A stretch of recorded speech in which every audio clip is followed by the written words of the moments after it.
also viewable in glorious Technicolor on YouTube on the Scout Israel YouTube channel. Or if you're an audio learner, you can go right now to the History of Judaism podcast on most podcast services.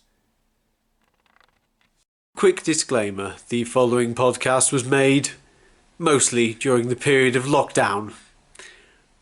You're going to be interrupted by many loud noises of children screaming in real life. I apologise, this is terrible. You shouldn't have to go through this kind of thing as a listener or viewer of a YouTube channel. I apologise, terrible, isn't it? Also, believe me, my house normally isn't this messy. It's pristine. It looks wonderful normally with having 3 children running around all the time. One of them crawling around all the time. So I'm sure you'll be able to cope with that as well. Without further ado, the history and story of the Jews. Hello, and welcome to the History of Judaism, the history and story of the Jews, told by me, Yossi Silverman, licensed tour guide and Jewish educator. Welcome to the Corona special. And that means that as well as having a version of this on SoundCloud, we're going to have an entire video, a live action video of our podcast. Also, rather than fighting the children to keep them out of my completely quiet environment, we're going to be involving the children in the podcast. So I'm going to introduce you to my assistants. My first assistant is this gentleman here. His name is Amichai, and he's going to be helping us today. And to introduce the subject of the podcast, I'm going to introduce you to my second assistant. Wait for it. With a 1, and a 2, and a 3. This is Natan. Natan is going to be our main assistant presenter for today, and Natan is going to tell us what is today's subject. It is the people of the land. Very good. The people of the land. So who are the people of the land? I'm going to explain in the next clip who the people of the land are, and then we're going to do some fun activities explaining who are these people of the land. So just a quick look under the cover here of what's happening on this podcast or video podcast, whatever you call it, I don't really know, is I'm coming along later on.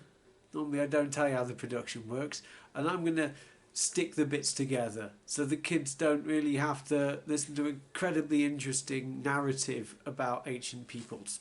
So who are the people of the land? The people of the land in Hebrew are called Haaretz, literally the people or the nation of the land. So just to recap on last time, what happened last time?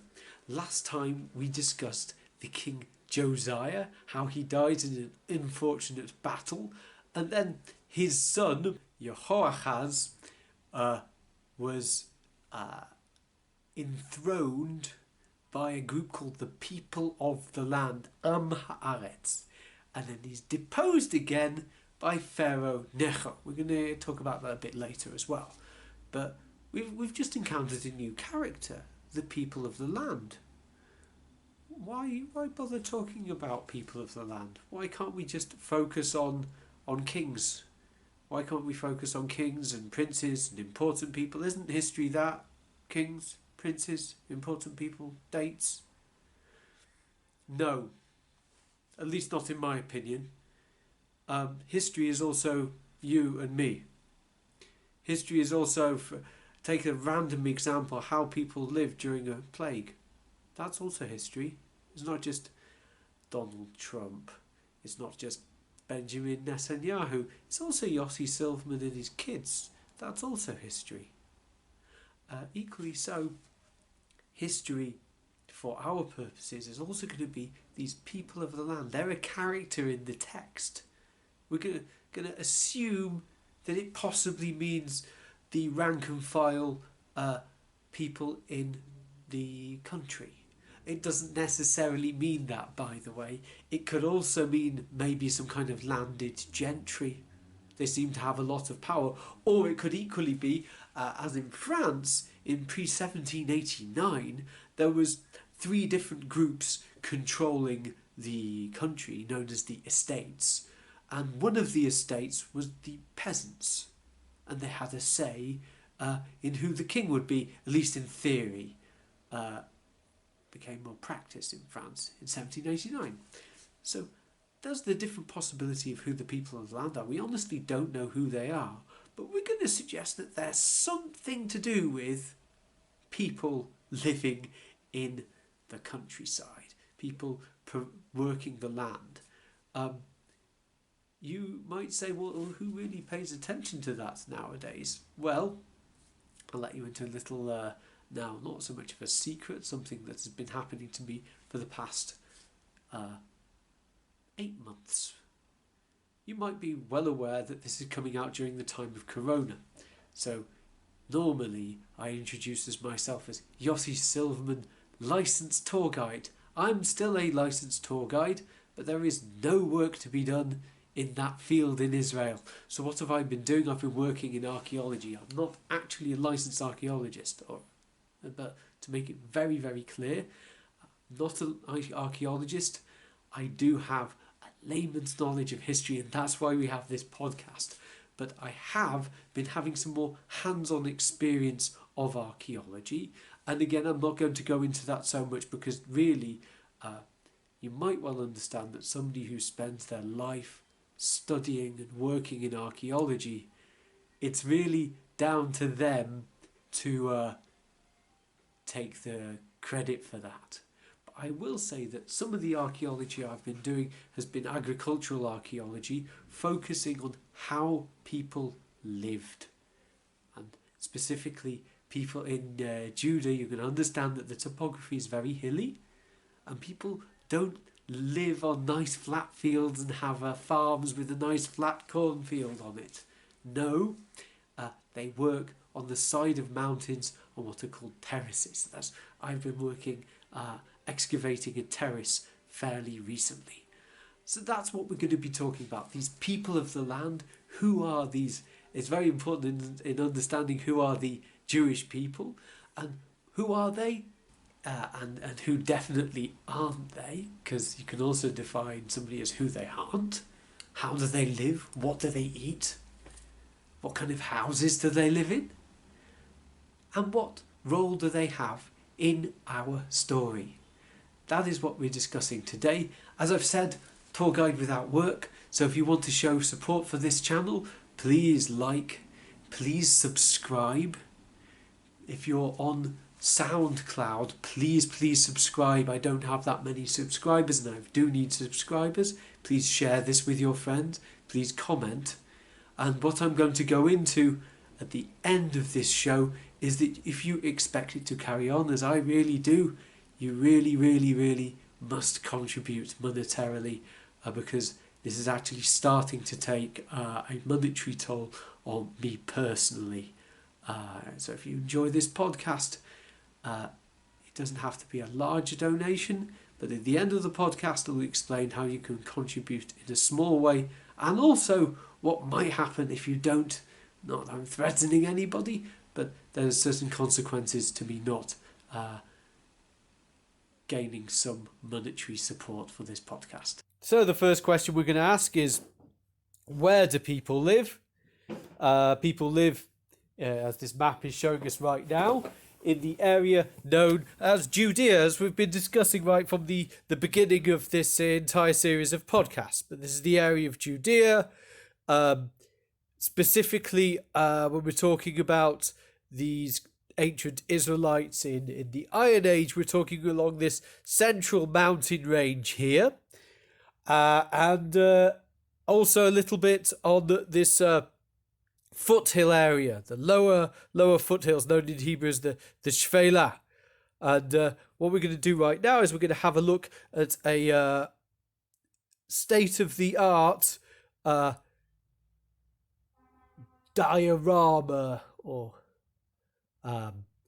topographic model created out of recyclable products by a skilled technician. Here we are with our topography and diorama of Iron Age Israel. So it also will tell us a little bit about the different ethnicities in the area and the global politics. So Nathan, what's this here? What do you make here? We made the mountain. The mountain. So we have 4 main areas. We've got the mountain, or the Har, the central mountain range. Then, and that's for the people watching on, for the people listening on SoundCloud, that's represented by a mountain which Nathan made out of recyclable material. And then we have a lower range of mountains here known as the Shvela. This area here, which Nathan coloured in green, right? Yeah, it's green. And then this area here, this is the coastal plain. And you've got the Mediterranean Sea. And then on the other side of our mountain is a big dip in the Judean desert and the Dead Sea here. So, by and large, the peoples that live on this central mountain range, which is called, normally designated as the tribe of Judah, the tribe of Yehudah. What would we call them, Nathan? Yehudim. Yehudim, right, the Jews. So when you're listening to a podcast about the history and story of the Jews, we're talking about these guys, which Zaki, my youngest, decided he liked snakes, so Jews must be snakes, and with obviously no racial overtones there. This guy with his thumb sticking up, and the little dog from Paw Patrol. So they're the Jews. And also this guy here. Oh, we missed out the little blue... what is that? So it's a person from the game. Person from a game, cool. And on the other side of the Shvela, the foothills, we have this dude here, who, just for the purposes of the people listening, this would be a dinosaur, or I think one of the kind of funny beings that came before the dinosaurs. And they're represented by the people who live on the coastal plain, who are called in the Bible the Plishtim, or the Philistines. The Philistines. It's really Goliath. That's one of the things. Oh! Well on Nathan mentioned Goliath. That's the Hebrew name for Goliath, who is one of the Philistines. The most well-known story about the Philistines. And they're all fighting. See, the Philistines, they come in from... It's according to recent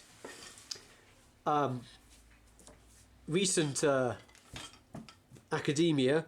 People think that the Philistines came from over here, came from the Mediterranean, the islands of the Aegean, and conquered the coastal plains, based on actually DNA testing of bones. And this period we're talking about is before the period we're speaking about. We're talking about what came before the period of Sennacherib. We're talking about quite a significant bit before, earlier on in Iron Age 1. And then... They're heading inwards. So they want to conquer inland. And the Israelites, the Judeans, people living in Yehudah, they want to get to the sea. They want trade. So they're all going to have all their battles in this area here. The Shvela, which is the foothills. So we've got the people in the SoundCloud. We've got these people gathered on the hills. The Judeans and the Philistines in the valley. And the real reason we're mentioning this is going to be a motif throughout history. You're going to have in order for Sennacherib to get up to fight the Judeans, he's going to have to conquer the foothills first in places like Lachish, which is situated in the foothills, and the Judeans are going to have to fight back from their high point in the foothills. Even when Sennacherib comes here. Up to the north, which is right up to the north. Nathan, wave your hand. Nathan is the Assyrians from the north and east of us. And down to the south, represented by my trash can, is Egypt.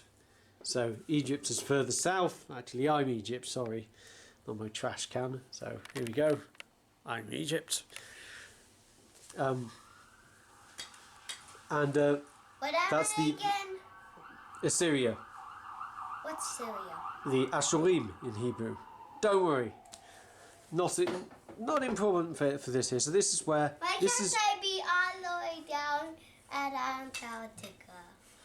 Why can't you be all the way down in Antarctica? I think many people are asking that question. So when we're talking about the people of the land, this is the land that we're talking about, and they're the people that live on this mountain range, and they spread out these foothills, and they also have two forces against them. The force of the Assyrians, wave your hands Assyrians, looks threatening, and myself over here, I'm the Egyptians, so bearing down on the land here. So those are the two influences, myself and Natan, the Syrians and the Egyptians. And in the middle, as well as all these kings and prophets that we're talking about in the earlier podcasts, we also have the people of the land, the people who work the land, which is the foothills. Did I say foothills? I also meant the central mountain range too. So, another thing to mention about these people of the land is what kind of land, and I'm going to see if I can, for the people watching on the video, do maybe a little cutscene here to some visuals I've got of the actual land in the foothills. We talk about fields. No, they're not working fields. They're working terraces. They're working stepped fields. And how do the ancient Israelites live, and what do their houses look like? I'm building a house right now.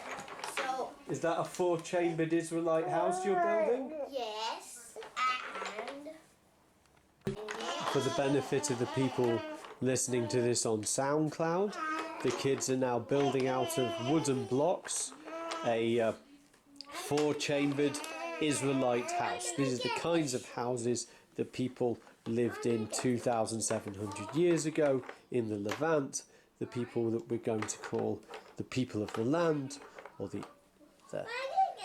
Israelite rank and file. And we're going to be discussing more about that when we actually go inside this new fancy luxury 4-chambered Israelite house that Natan and Zaki are building for us right now. And just to show you, to make you people on SoundCloud all jealous, we'll also pan around and have a look at Amichai, who is overseeing. This is Amichai, who is the Israelite overseer. And for all the people on SoundCloud, an incredibly cute little boy who clearly takes after his father and being handsome. Say hello. Okay, this is kind of a bit artificial, but Natan just asked a question. I was telling Natan that the picture that I have shows these, what Natan calls standers, or columns, in the middle. And Natan says, why can't the columns be over here? Sorry for the virtue of the people listening on SoundCloud. ta-da! We're looking at a house with 3 chambers at the front and 1 at the back, and the central chamber has columns inside it, possibly columns to hold up a floor, just actually like Natan's doing really quite effectively here. And Natan asked, why is it like that? Why can't he have columns inside his chambers? And I said, because typically that's how the archaeologists found it. So awesome question, Natan. That this is what Natan is doing, is actually recreating how the archaeologists found it, without maybe the stones that he's placing on top of the column now. But that's... I see it in the picture. Right, he saw the picture which I showed him. He saw the picture which I showed him. So he's recreating this house with 4 sections, just for the people on SoundCloud. Again, we've got 3 sections, 3 kind of rooms. I'll also post pictures of this probably on the website. One kind of two what look like to be maybe inside sections, and a middle section, this middle section here, and the centre, these kind of three sections all running parallel to each other, and then a horizontal section running perpendicular to those at the back. Nathan's just removed the wall of the perpendicular section. Nathan, that wall is like back there in the picture. Here? No, where you took it from. Oh, here? No, you took it from the wall is here. A wall here? No. Sorry. Faces the other wall here. Like that. Making a little room at the back. So we've got like 3 rooms running parallel to each other, and then a room at the back running perpendicular, and the room in the middle of the 3 has pillars flanking it. And Zaki wants to stick his hand into the video. Go on, Zaki, wave your hand in front of the video. You know you want to. You know you want to make it funny for YouTube. Ha! We don't care. It's the Zak! This is what we call a Zak attack. Zaki is attacking the video production. Zaki is right. Zaki actually holds a view opposing this orthodoxy about the 4-chambered buildings. Is that right, Zaki? You don't like 4-chambered buildings? No. You don't think they're indicative of an Israelite civilization? No. He's also playing with his little brother's leg.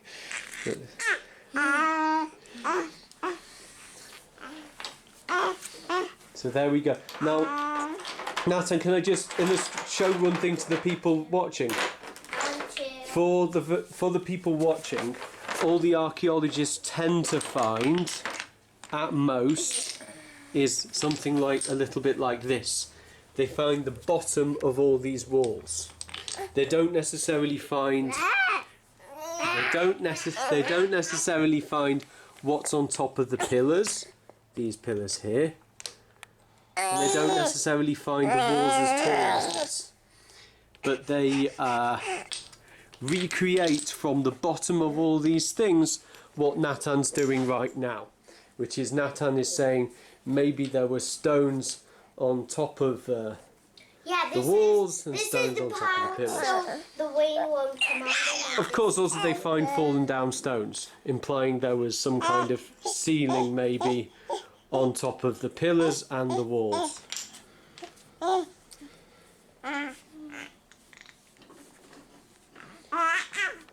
we go, so we're building the 4-chambered Israelite house. So just to describe for the SoundCloud people what's Nathan doing right now.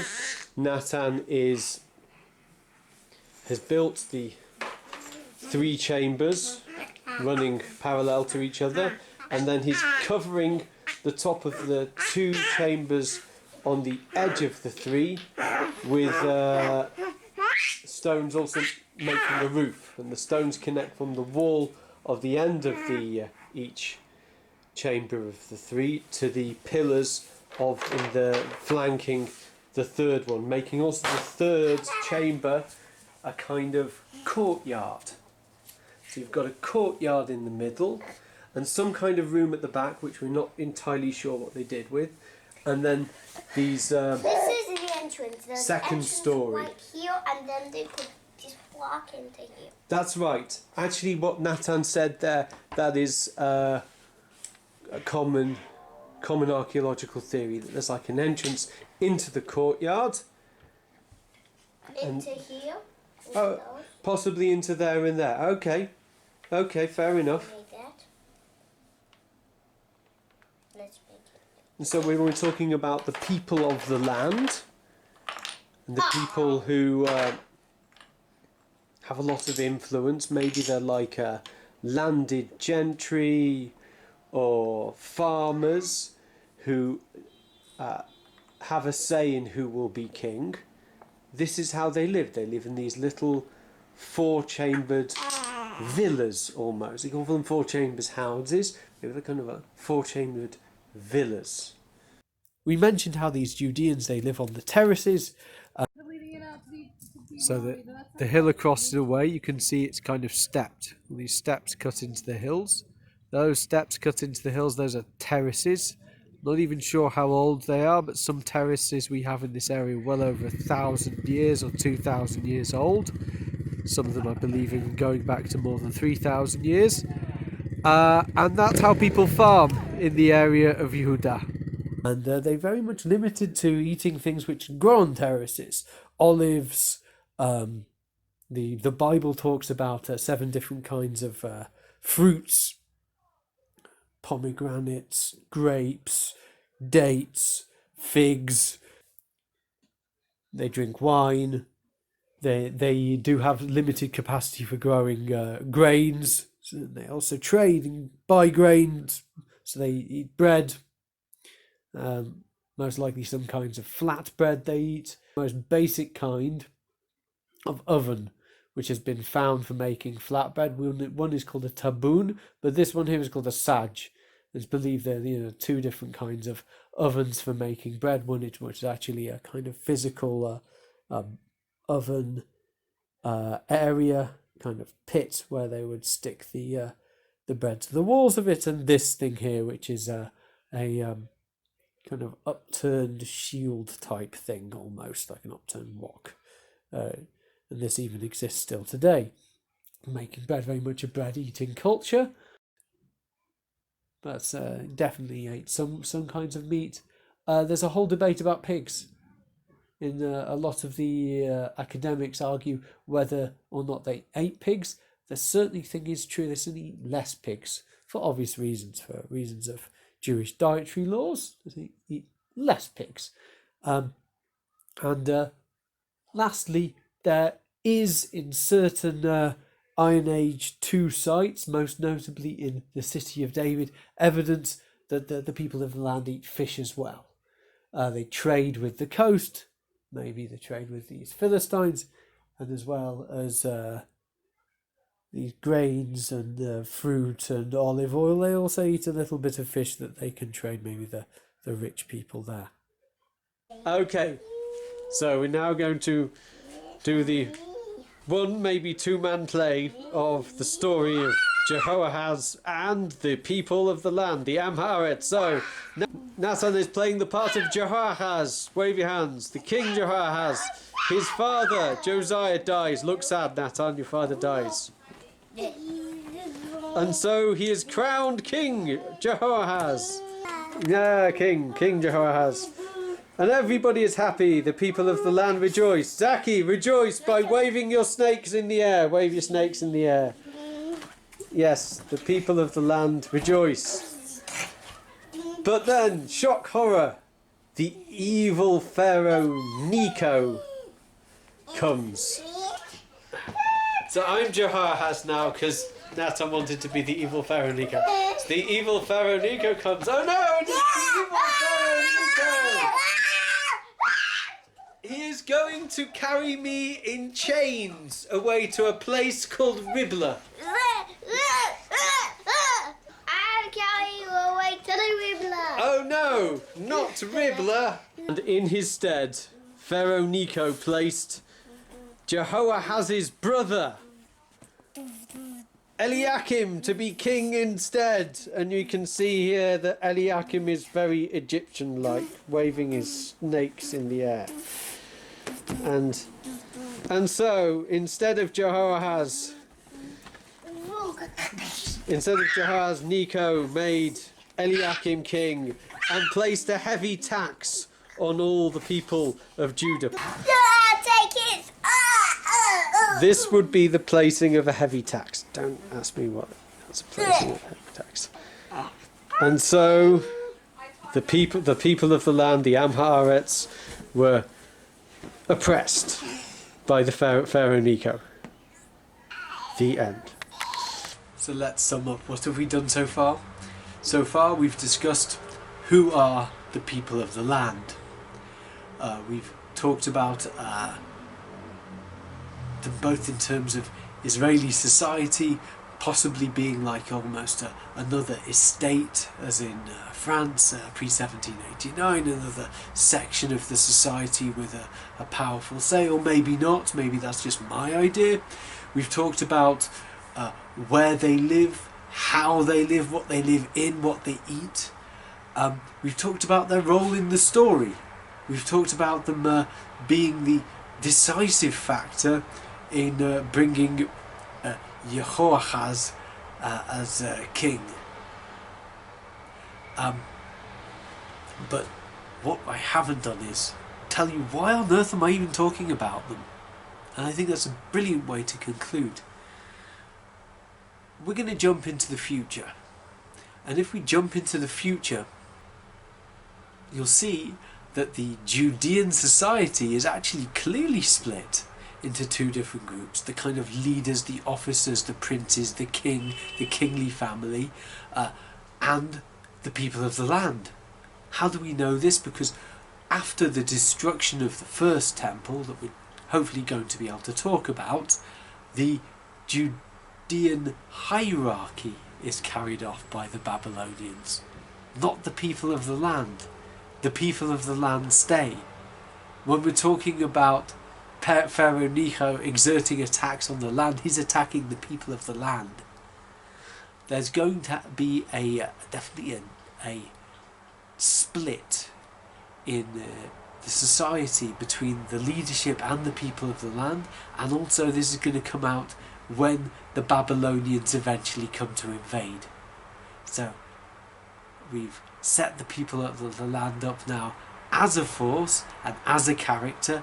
Now we have to go back to the story and say, what happens? How is it the Babylonians get to come and destroy the temple?